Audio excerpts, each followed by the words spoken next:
Masih semangat? Masih. Ibu dan Allah Ta'ala, yang pertama-tama saya ingin mengucapkan mohon maaf kepada Bapak Ibu atas keterlambatan transportasi kita ini untuk melaksanakan ziarah kota Makkatul Mukarramah. Tapi ini bukan atas kehendak kita semua. Ini tadi bus kita sudah ada pagi, tapi diganti oleh muasasah atau orang Arab Saudi yang ada di sini. Dan ketika diganti itu kita masih belum dikasih nomor supir, Bapak Ibu. Makanya kita nunggunya sangat lama. Tapi orang kita yang ada di Arab Saudi, Indonesia yang menghandle IPHI itu sudah mengusahakan, tapi masih belum dikasih sama orang Arabnya, masih dicari supirnya. Alhamdulillah kita dapatnya setelah jam 9.30 ini. Nah sekarang supirnya ini setelah zuhur ada kerjaan Pak, tapi kan memang dadakan dia yang dipanggil sekarang.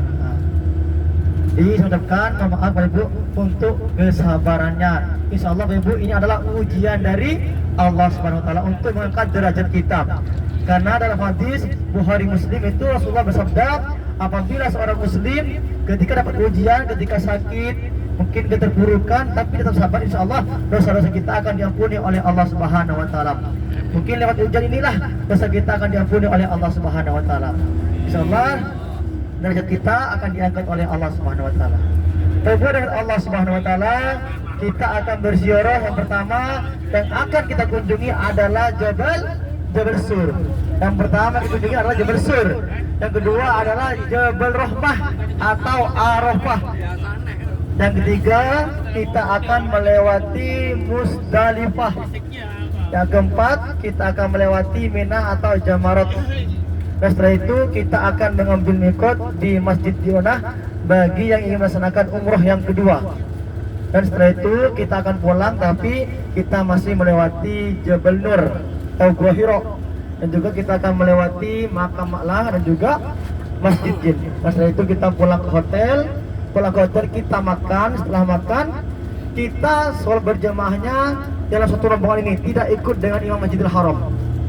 Jadi kita itu orang sholat di Masjidil Haram pulang, kita baru berangkat ke Masjidil Haram. Kenapa? Kalau kita sholatnya ikut Masjidil Haram bersama-sama sholat duhur, bapak dan ibu dipisah, tempatnya dipisah, takutnya ada ketinggalan. Makanya kita kalau fitur kita itu sholatnya berjemaah di Masjidil Haram, tapi dengan kelompok kita, grup kita. Setelah itu kita akan melaksanakan tawaf, sa'i dan tahallul. Itu jalan satu-satunya agar kita selalu bersama. Dan Bapak Ibu Allah Subhanahu Wa Taala, sebelum menjalankan fitur kita melangkah lebih jauh, mari bersama-sama kita berdoa kepada Allah SWT agar perjalanan fitur kita ini diberi kelancaran keselamatan oleh Allah Subhanahu Wa Taala. Mari bersama-sama Bapak Ibu semuanya. Bismillahirrahmanirrahim. Bismillahi tawakkaltu 'ala Allah la haula wa la quwata illa billah bil aliyil azim.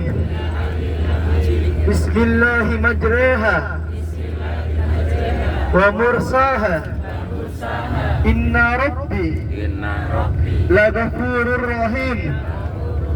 Bismillahi Allahu akbar. Allahu akbar. Allahu akbar. Subhanalladzi sahhara lana hada wa ma kunna lahu mukrinin wa inna ila rabbina lamunqalibun.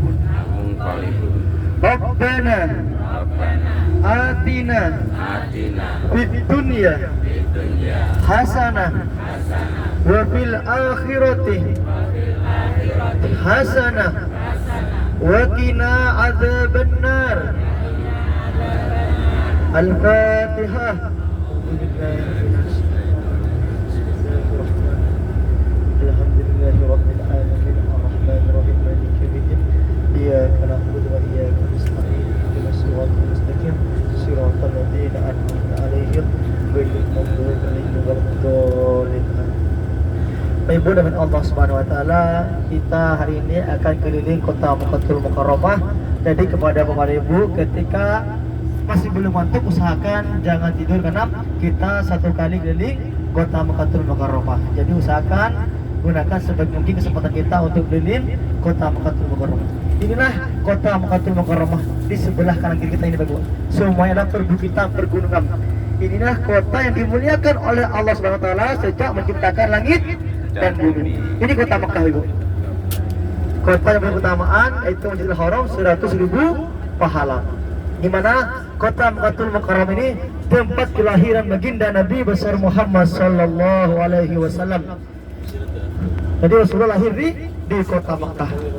Dan ketika Rasulullah sudah tidak mempunyai seorang ayah. Karena ditinggal ayahnya sejak masih dalam kandungan. Ketika ayahnya melakukan perdagangan ke kota Sam, di tengah perjalanan bapaknya sakit dan wafat dan dimakamkan di kota Madinah. Namanya bapaknya siapa? Abdullah.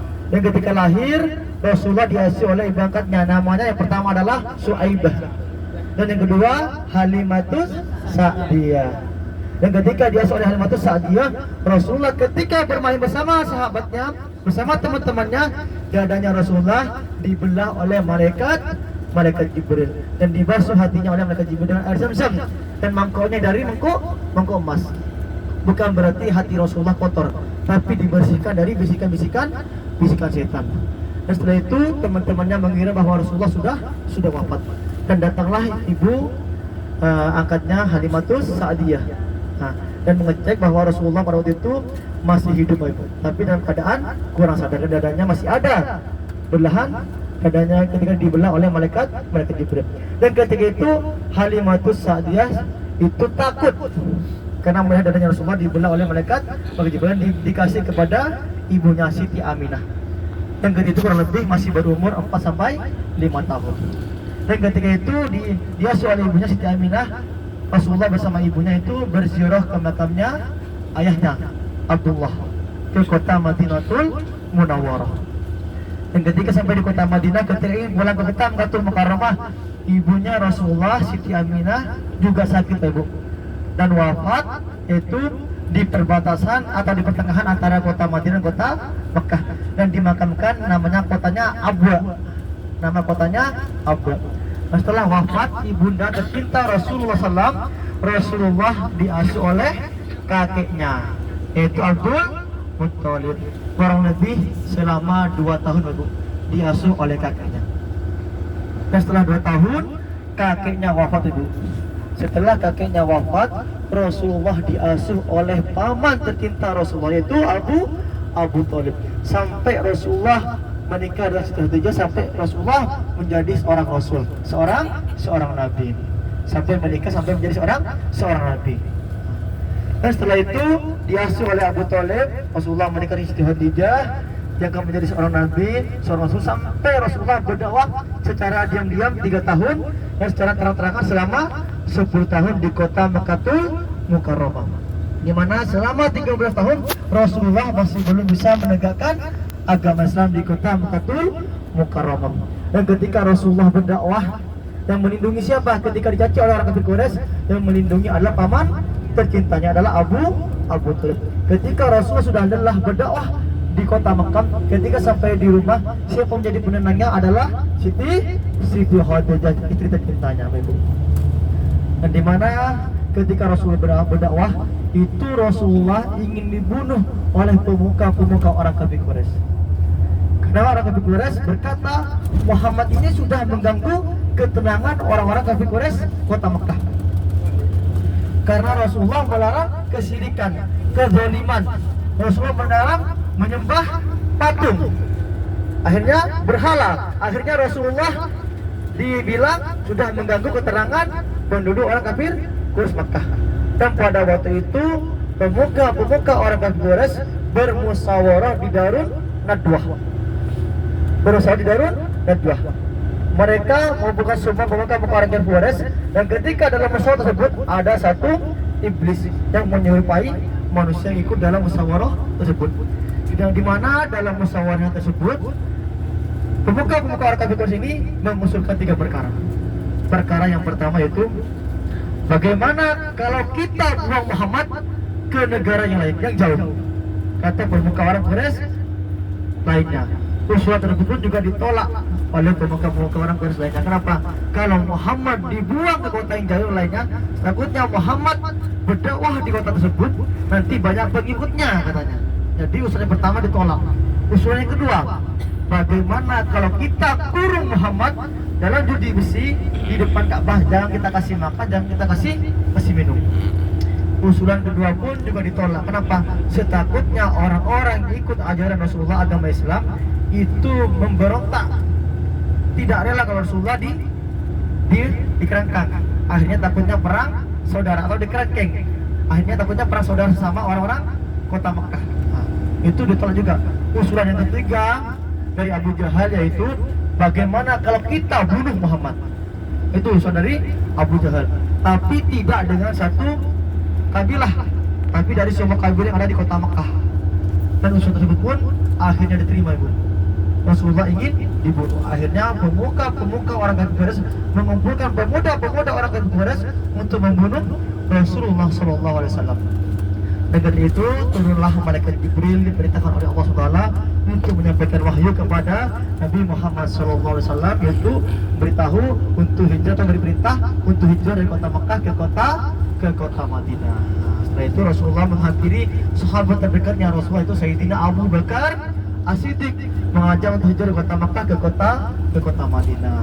Alhamdulillah pada itu Abu Bakar sangat senang karena diajak hijrah oleh Rasulullah. Tapi sebelum Rasulullah hijrah dari kota Mekah ke kota Madinah, para sahabat sudah terlebih dahulu sebagian ada yang hijrah dari kota Mekah ke kota Madinah. Makanya Rasulullah dikekang agar tidak keluar dari kota Mekkatul Mukarramah.